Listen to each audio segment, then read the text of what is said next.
जय Hind everyone, welcome back to CBSE Yoddha. हम लोग क्लास 10 की एसएसटी पढ़ रहे हैं और आज हम लोग सिविक्स का सेकंड चैप्टर पढ़ने वाले हैं। फेडरलिज्म बहुत इंटरेस्टिंग और इम्पोर्टेंट चैप्टर है, तो बिना देर के शुरू करते हैं। सबसे पहले जानते हैं कि फेडरलिज्म क्या होता है। फेडरलिज्म एक सिस्टम है जहाँ पे पावर शेयर होती है between the central government and the other units of the country. अब ये अदर यूनिट्स क्या क्या हो गई, जैसे स्टेट गवर्नमेंट हो गई या लोकल गवर्नमेंट हो गई। सेंट्रल गवर्नमेंट और दूसरी यूनिट्स के बीच में पावर शेयर होती है फेडरलिज्म में। फेडरेशन में जनरली आपको दो लेवल ऑफ गवर्नमेंट देखने को मिलेंगे, टू लेवल्स ऑफ गवर्नमेंट देखने को मिलेंगे। एक होती है सेंट्रल गवर्नमेंट जो कि नेशनल लेवल के मैटर्स से डील करती है, और दूसरी होती है स्टेट लेवल की गवर्नमेंट जो डे टू डे डिसीजन देखती है किसी कंट्री के, या स्टेट लेवल पे जो देखती है। ठीक है। अभी जो दोनों लेवल हैं गवर्नमेंट्स के, सेंट्रल लेवल गवर्नमेंट और स्टेट लेवल ऑफ गवर्नमेंट, ये दोनों इंडिपेंडेंट होती हैं अपने अपनी पावर्स में, अपने अपने डिसीजन लेने में। ठीक है। इसके बाद नेक्स्ट हमारे पास टॉपिक आता है कि यूनिटरी सिस्टम और फेडरल सिस्टम में क्या डिफरेंस होता है। ये आपको 3 मार्क्स में देखने को मिल सकता है क्वेश्चन। तो सबसे पहले यूनिटरी सिस्टम देखते हैं। इसमें या तो एक ही लेवल होता है गवर्नमेंट का, जनरली एक ही लेवल होता है गवर्नमेंट का यूनिटरी सिस्टम में, या फिर जो इसके बाद सब यूनिट्स आते हैं वो इस सेंट्रल लेवल के नीचे काम करेंगे। ठीक है। या तो एक ही गवर्नमेंट होगी जो कि सेंट्रल गवर्नमेंट है, अगर बाकी यूनिट्स हैं भी तो वो क्या करेंगे, सेंट्रल गवर्नमेंट के अंडर ही काम करेंगे। और ये कह रहा है कि जो सब यूनिट्स हैं इन्हें सेंट्रल गवर्नमेंट के ऑर्डर्स को फॉलो भी करना पड़ता है। ये होता है यूनिटरी सिस्टम। फिर आ जाता है हमारे पास फेडरल सिस्टम। इसमें ये कह रहा है कि जो सेंट्रल गवर्नमेंट है वो स्टेट गवर्नमेंट को ऑर्डर नहीं दे सकती। स्टेट गवर्नमेंट की अपनी पावर होती है और ये सेंटर को आंसरेबल नहीं है किसी भी काम में, किसी भी डिसीजन के लिए। दोनों गवर्नमेंट्स की अपनी अपनी पावर होती है and they are both separately accountable to the people. इनकी जो जवाबदेही है लोगों को वो अलग अलग है। ऐसा नहीं कि पहले स्टेट गवर्नमेंट सेंट्रल गवर्नमेंट को बताएगी फिर सेंटर लोगों को जवाब देगा, ऐसा नहीं है। दोनों की जवाबदेही अलग अलग है। ठीक है।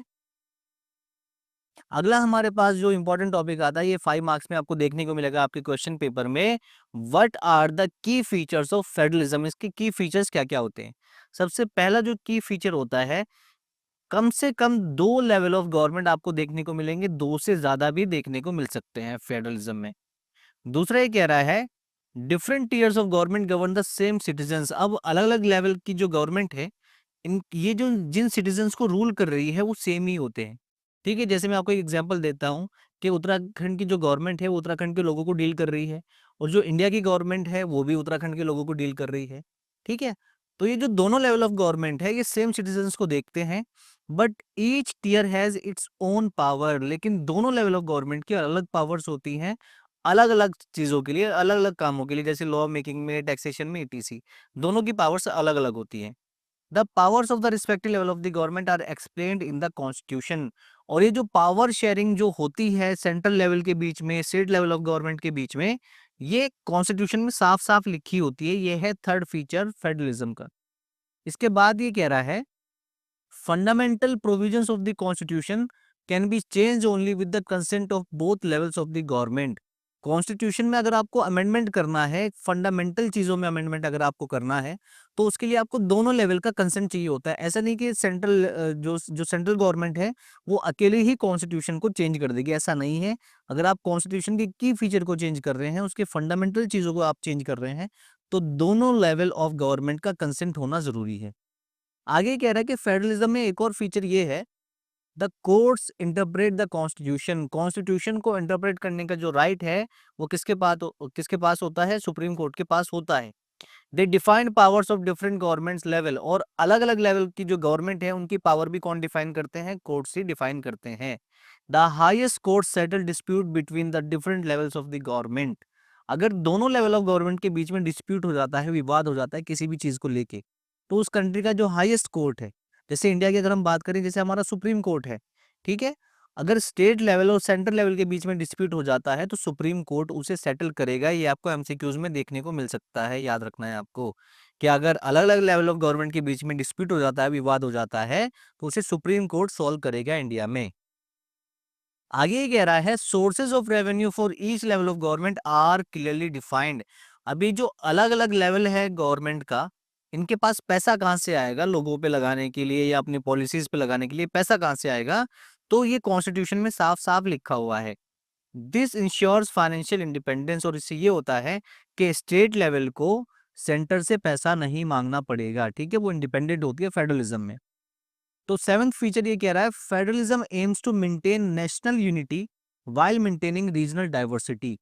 तो कंट्री को साथ में जोड़ के भी रखता है फेडरलिज्म, और जो रीजनल लेवल पे जो गवर्नमेंट है उसे भी मेंटेन रखता है।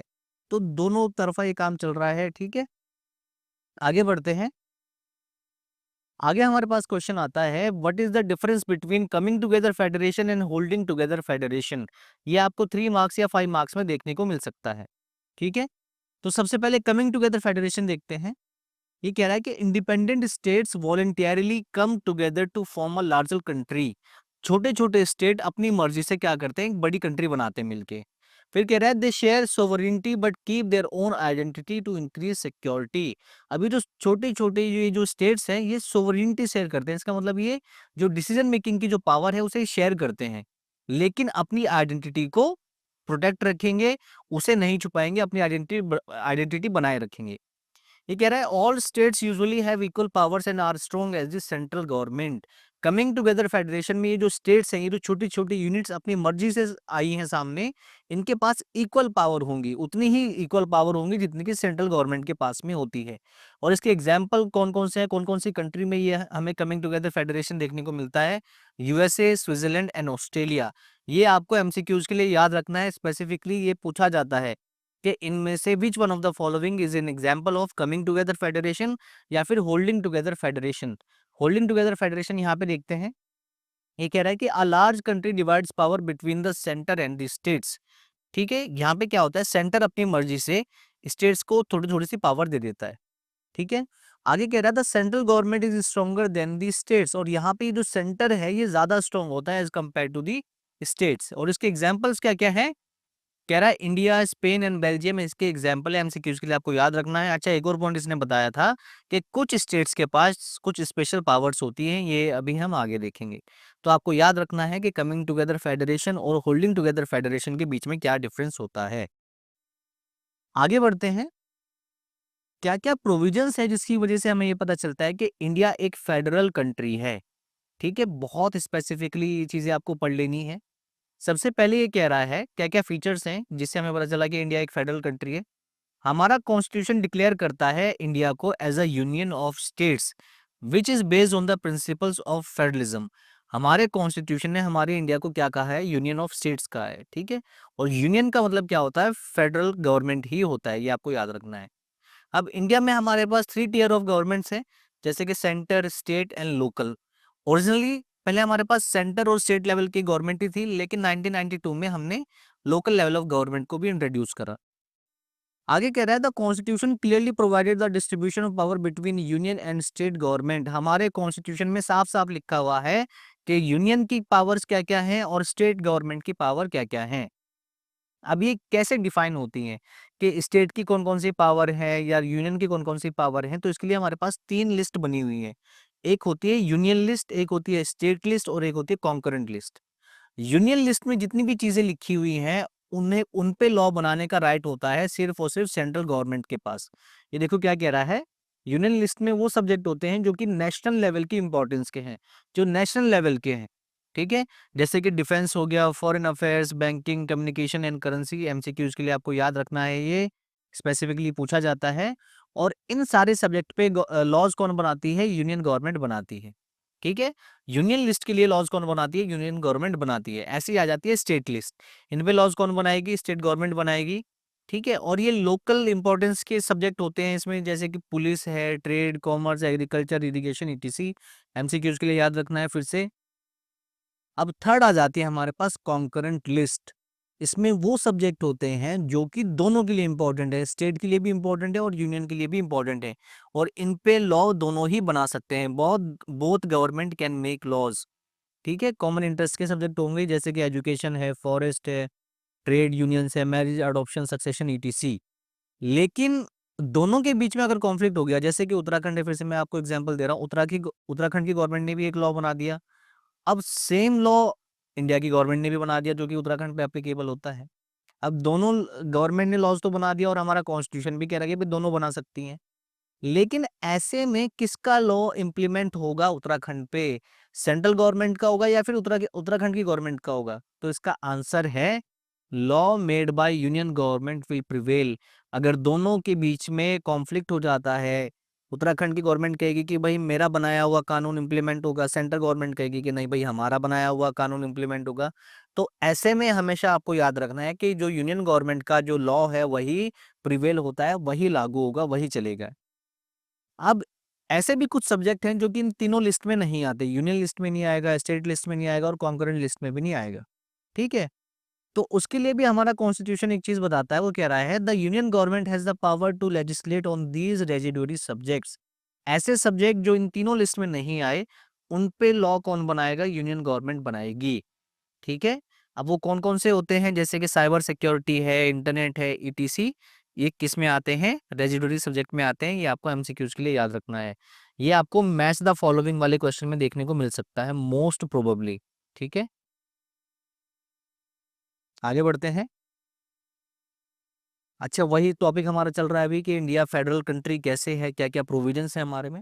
तो इसके लिए एक और चीज हमने हमें बताई गई है, कह रहा है power sharing between the union and state is a basic feature of the constitution. हमारे इंडिया में ये जो यूनियन गवर्नमेंट और स्टेट गवर्नमेंट के बीच में जो पावर शेयरिंग हो रही है, ये कॉन्स्टिट्यूशन का बेसिक फीचर है।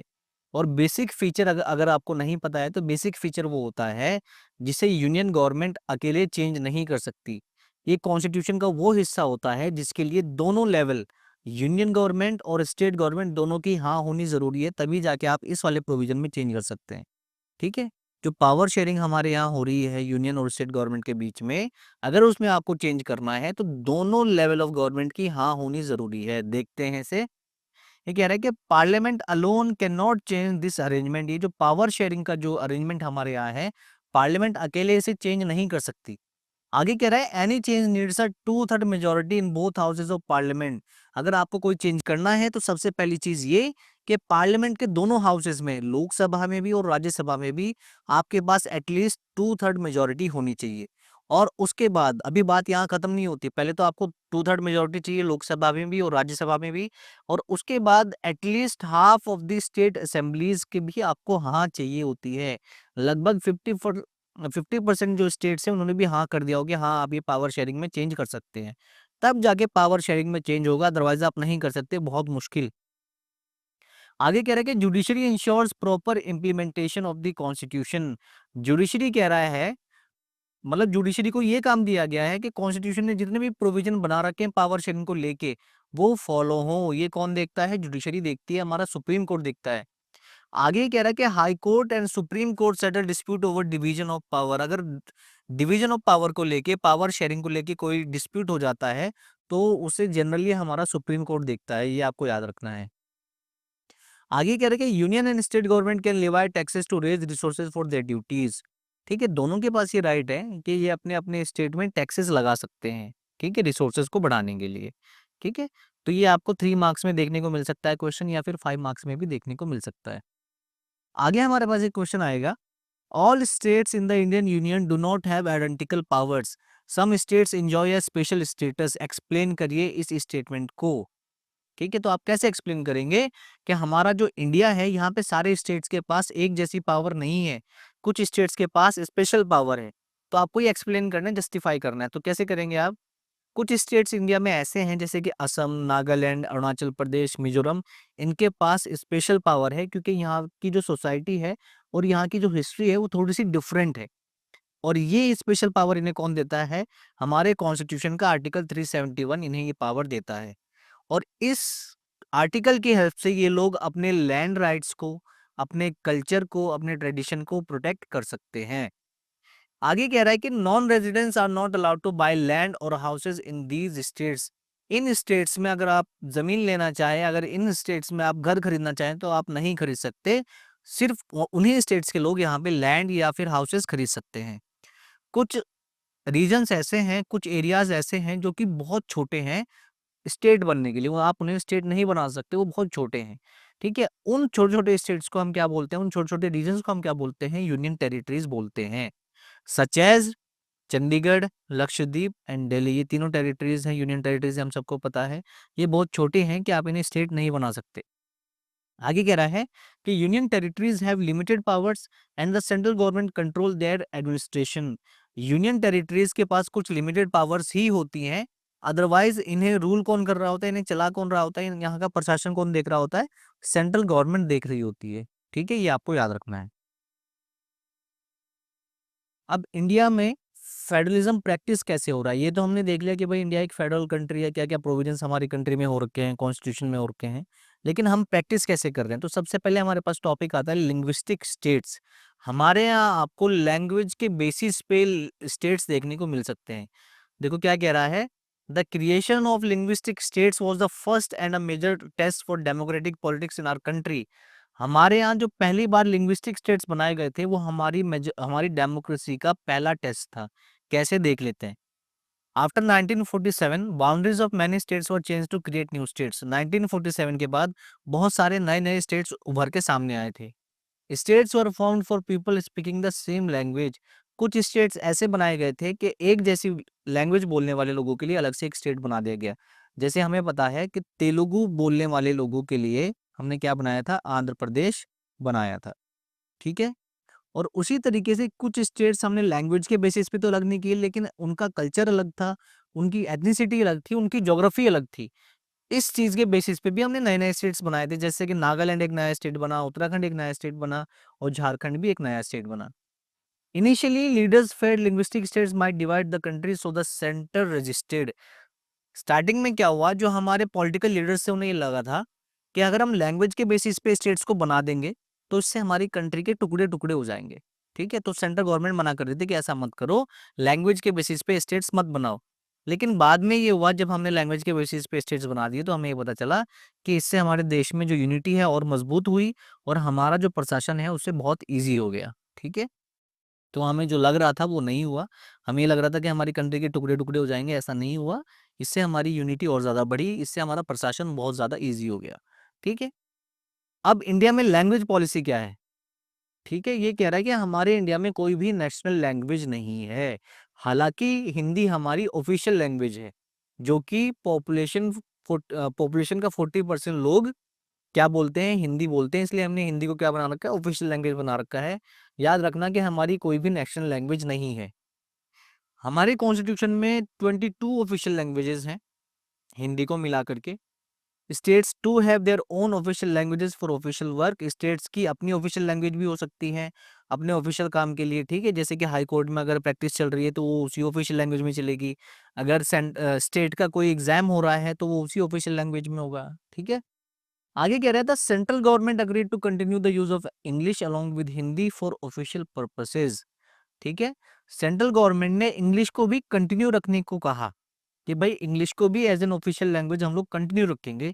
हिंदी तो हमारी ऑफिशियल लैंग्वेज है ही, हमने इसे बना ही दिया, लेकिन इंग्लिश को भी हम कंटिन्यू रखेंगे, इंग्लिश को हटाएगी नहीं। ठीक है, आगे कह रहा है कि सेंट्रल गवर्नमेंट प्रमोट करती है हिंदी को, लेकिन वो इम्पोज नहीं कर सकती। ठीक है, प्रमोट तो हम कर रहे हैं हिंदी को, लेकिन हम जबरदस्ती किसी स्टेट पे इम्पोज नहीं कर सकते कि भाई आपके लोगों को भी हिंदी बोलनी आनी चाहिए। जैसे कि हम देख रहे हैं कि महाराष्ट्र में मराठी बोलने वाले लोग हैं, वो कह रहे हैं कि भाई मराठी बोलो अगर आपको यहाँ रहना है। कर्नाटक में कह रहे हैं कि भाई हमारी रीजनल लैंग्वेज बोलो। तमिलनाडु में कह रहे हैं कि भाई हमारी रीजनल लैंग्वेज बोलो। तो इस तरीके से चल रहा है। ठीक है, तो ऐसा नहीं होना चाहिए। वो कह रहा है कि गवर्नमेंट हिंदी को प्रमोट तो कर सकती है, लेकिन उसे जबरदस्ती किसी स्टेट पे इम्पोज नहीं कर सकती, जबरदस्ती लागू नहीं कर सकती। ठीक है, आगे एक और हमारे पास टॉपिक आता है सेंटर स्टेट रिलेशन। ये वही चल रहा है अभी टॉपिक कि फेडरलिज्म कैसे प्रैक्टिस हो रहा है इंडिया में। सेंटर स्टेट रिलेशन देखते हैं सबसे पहले। ये कह रहा है कि restructuring the centre state relation is one more way in which federalism has been strengthened in practice. Centre और स्टेट के रिलेशन को अगर मजबूत कर दें तो फेडरलिज्म अच्छा हो जाएगा। कैसे, कह रहा है for a long time the same party ruled both at the centre and in most of the states. हम सबको पता है, अगर आप लोग क्लास 12 की पॉलिटिकल साइंस पढ़ेंगे आगे जाके, अगर आप ह्यूमैनिटीज लेंगे तो वहां आप पढ़ेंगे कि बहुत टाइम तक कांग्रेस ही रूल कर रही थी, सेंटर में भी और स्टेट में भी।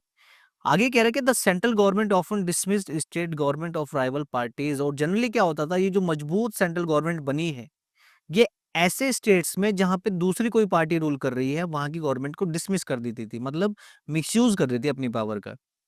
After 1990 many regional political parties emerge. बहुत सारी पॉलिटिकल पार्टीज, नई नई छोटी छोटी पार्टीज इमर्ज होती है रीजनल लेवल पे 1990s के बाद अलग अलग स्टेट्स में। ठीक है, आगे कह रहा है also no single party got majority so they form the coalition government with regional parties. किसी एक पार्टी को मेजोरिटी नहीं मिली, किसी एक पार्टी को लोकसभा में सरकार बनाने के लिए मेजोरिटी नहीं मिली, तो उन्होंने क्या किया, दूसरी सरकारों के साथ, दूसरी छोटी छोटी पार्टीज के साथ मिलके गठबंधन बनाया। कोलिशन मतलब क्या होता है, गठबंधन। ये आपने कहीं ना कहीं ये वर्ड जरूर सुना होगा न्यूज में। ठीक है, जब दो अलग अलग पॉलिटिकल पार्टी मिलके गवर्नमेंट बनाती हैं, जैसे ए और बी, ये दोनों अलग अलग पॉलिटिकल पार्टीज हैं, इससे अकेले को इतने वोट नहीं मिले कि सरकार बना सके, तो क्या कहेगा कि भाई तू भी मेरे साथ आ जा, हम दोनों मिलके सरकार बना लेंगे, तो इसे हम क्या बोलेंगे, कोलिशन गवर्नमेंट या गठबंधन गवर्नमेंट बोलते हैं। ठीक है। 1990s के बाद किसी एक पार्टी को मेजोरिटी नहीं मिली, इतने वोट नहीं मिले कि वो सरकार बना सके, तो उसने रीजनल लेवल पे जो पॉलिटिकल पार्टीज थी उनके साथ हाथ मिलाया और गठबंधन की सरकार बनाई। Supreme court said central government can not dismiss the state government in an arbitrary manner. Supreme court ने ये डिसीजन दिया है कि सेंट्रल गवर्नमेंट अपनी मर्जी से, ठीक है, अब जैसे वो पहले कर रही थी अपनी मर्जी से, वो स्टेट गवर्नमेंट को डिसमिस नहीं कर सकती, उसे प्रॉपर रीजन बताना पड़ेगा। ठीक है। आगे हमारे पास एक टॉपिक आता है डिसेंट्रलाइजेशन इन इंडिया। ये जो टॉपिक है ये ऑन रिपीट सीबीएसई बोर्ड पूछता है। ठीक है। क्वेश्चन आपसे पूछेगा, a vast country like India can not be run only through two tiers of government, explain करो इसे। ठीक है। ये कह रहा है कि इंडिया इतनी बड़ी कंट्री है कि सिर्फ इसे दो लेवल ऑफ गवर्नमेंट मिलकर नहीं चला सकते, इसके लिए आपको एक तीसरा लेवल भी चाहिए गवर्नमेंट का, जो कि लोकल लेवल ऑफ गवर्नमेंट है। देखो कह रहा है, power sharing in India needed another tier of government, जिसे हम कहेंगे लोकल गवर्नमेंट। एक और लेवल की गवर्नमेंट हमें चाहिए, जो होगी लोकल गवर्नमेंट, और ये स्टेट गवर्नमेंट के नीचे काम करेगी। ये कह रहा है कि when power is taken away from central and state government and given to local government, इस मेथड को हम क्या कहते हैं, डिसेंट्रलाइजेशन कहते हैं। स्टेट गवर्नमेंट से कुछ पावर लेके, सेंट्रल गवर्नमेंट से कुछ पावर लेके, स्टेट गवर्नमेंट से कुछ पावर लेके हमने किसे दे दी, लोकल लेवल ऑफ गवर्नमेंट को दे दी। इसे हम क्या कह रहे हैं, डिसेंट्रलाइजेशन कह रहे हैं। अब ऐसा हम क्यों कर रहे हैं, क्यों हम लोकल गवर्नमेंट को पावर दे रहे हैं, ये कह रहा है, many problems are best solve at the local level. Local level की जो प्रॉब्लम्स है वो लोकल लेवल पे ही सॉल्व हो जाएंगे तो ज्यादा अच्छा है। लोकल लोगों को ये पता है कि कहाँ पे पैसा लगाना ज्यादा सही होगा। ठीक है। उत्तराखंड के एक छोटे से गांव में क्या हो रहा है, ये मोदी जी को नहीं पता। उसके लिए क्या होगा, लोकल लेवल पे ग्राम प्रधान होगा, जिसे अपने लोकल लेवल की प्रॉब्लम्स का पता होगा, और उसे पता होगा कि मुझे ये पैसा सही जगह पे कहाँ लगाना है। People can directly participate in decision making. अब इससे क्या हो गया कि पहले तो स्टेट लेवल तक गवर्नमेंट के इलेक्शन चल रहे थे, लेकिन अब लोकल लेवल तक चल रहे हैं, वार्ड मेंबर तक चल रहे हैं, प्रधान के नीचे भी वार्ड मेंबर होता है। ठीक है। वहां तक चल रहे हैं, तो इससे क्या होगा कि लोकल लेवल जो है, जो लोग हैं लोकल लेवल पे भी पॉलिटिक्स में पार्टिसिपेट कर सकते हैं, डेमोक्रेसी में पार्टिसिपेट कर सकते हैं। Decentralisation promotes local self government and strengthen democracy. Local level पे गवर्नमेंट चलाने को ये प्रमोट करता है और इससे डेमोक्रेसी मजबूत होती है डिसेंट्रलाइजेशन से। ठीक है। अब जो यहाँ से इंपॉर्टेंट क्वेश्चन बनता है वो ये कि डिसेंट्रलाइजेशन जो 1992 में हुआ था, उसमें क्या क्या प्रोविजंस किए गए थे, क्या मेजर स्टेप्स लिए गए थे डिसेंट्रलाइजेशन के लिए। तो सबसे पहले ये मैंडेटरी कर दिया गया कि अब से लोकल लेवल पे रेगुलर इलेक्शन होंगे। याद रखना कि 1992 से पहले भी लोकल लेवल पे गवर्नमेंट थी, लेकिन उनके इलेक्शन अपनी मर्जी से वो लोग कर रहे थे, लेकिन अब ये कह दिया गया कि अब से लोकल लेवल के लिए भी रेगुलर इलेक्शन होंगे, जैसे कि स्टेट गवर्नमेंट के लिए होते हैं, जैसे कि लोकसभा के लिए होते हैं। कुछ कैटेगरीज के लिए सीटों को रिजर्व कर दिया गया, सीट्स रिजर्व कर दी गई, जैसे SC ST OBC। पार्लियामेंट में भी हमने कर रखा था, स्टेट असेंबलीज में भी कर रखा था, तो लोकल लेवल पे भी कर दिया। 1/3 सीट हमने रिजर्व कर दी वुमेन्स के लिए। ठीक है। लोकल गवर्नमेंट में 1/3 सीट्स हमने किसके लिए रिजर्व कर दी, वुमेन्स के लिए, और इसके लिए हमने स्टेट इलेक्शन कमीशन भी बनाया। पहले क्या हो रहा था, सिर्फ हमारे पास सेंट्रल इलेक्शन कमीशन था, लेकिन अब हमने स्टेट इलेक्शन कमीशन भी बनाया, जो कि लोकल लेवल के, पंचायत लेवल के और म्युनिसिपल लेवल के इलेक्शंस को देखेगा। The state government are required to share the some powers and revenue with local level of government. ठीक है। ये जो स्टेट गवर्नमेंट है, ठीक है, इसे क्या करना पड़ेगा, कुछ पावर्स और कुछ revenue local level of government के साथ शेयर करना पड़ेगा। ठीक है। जिससे कि लोकल लेवल ऑफ गवर्नमेंट को भी पैसा मिलता रहे। अब ये कह रहा है कि अच्छा, ये इतना ज्यादा इंपॉर्टेंट नहीं है, लेकिन फिर भी हमें पढ़ लेना है कि पंचायती राज के मेजर फीचर्स क्या क्या हैं। ये क्लास 6 का टॉपिक है, आपने पढ़ा होगा कभी ना कभी। तो ये कह रहा है कि rural rural local government is popularly known as by the name Panchayati Raj. ये जो गांव में, रूरल एरियाज में जो लोकल गवर्नमेंट होती है वहां पे इसे कहा जाता है पंचायत। ठीक है। Each village or a group of villages has a Gram Panchayat. कई बार क्या होता है, एक बड़ा गांव है तो उसकी एक ग्राम पंचायत होगी। कई बार कई सारे छोटे छोटे गांव मिलके भी एक ग्राम पंचायत बनाते हैं, क्योंकि पॉपुलेशन के हिसाब से चलता है। ठीक है। वार्ड मेंबर्स को पंच कहा जाता है और प्रेसिडेंट को सरपंच कहा जाता है, ग्राम प्रधान कहा जाता है। ये जो मेंबर्स हैं, ये जो वार्ड मेंबर्स हैं या ये जो प्रेसिडेंट है, ये अडल्ट पॉपुलेशन इन्हें इलेक्ट करती है, ये आपको याद रखना है। और डायरेक्ट इलेक्शन होते हैं। ठीक है, यानी कि 18 प्लस के लोग इसमें पार्टिसिपेट करेंगे इस इलेक्शन में। और ये डायरेक्टली इलेक्शन होता है, डायरेक्ट इलेक्शन होता है। ठीक है।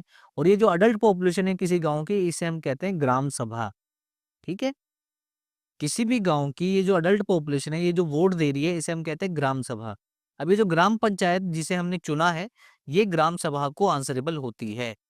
ये कह रहा है कि ग्राम सभा मीट्स 2-3 टाइम्स अ ईयर, साल में 2-3 बार मिलना होता है ग्राम सभा को, जिससे ये पंचायत का काम देखे कि भाई पंचायत कैसे काम कर रही है, और पंचायत के काम के लिए बजट अप्रूव करती है।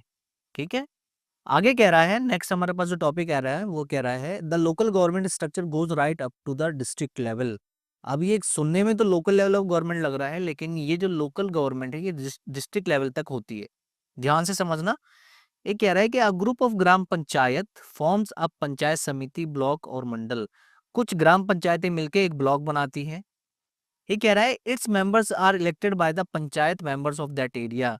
अब इस ब्लॉक के जो मेंबर्स हैं इन्हें कौन चुनेगा? ये लोग चुनेंगे। ये जो सरपंच हैं, ये जो वार्ड मेंबर्स हैं, ये सारे मिलके चुनेंगे इस ब्लॉक के मेंबर्स को। ठीक है। कह रहे हैं all Panchayat Samitis in a district together form the Zila परिषद।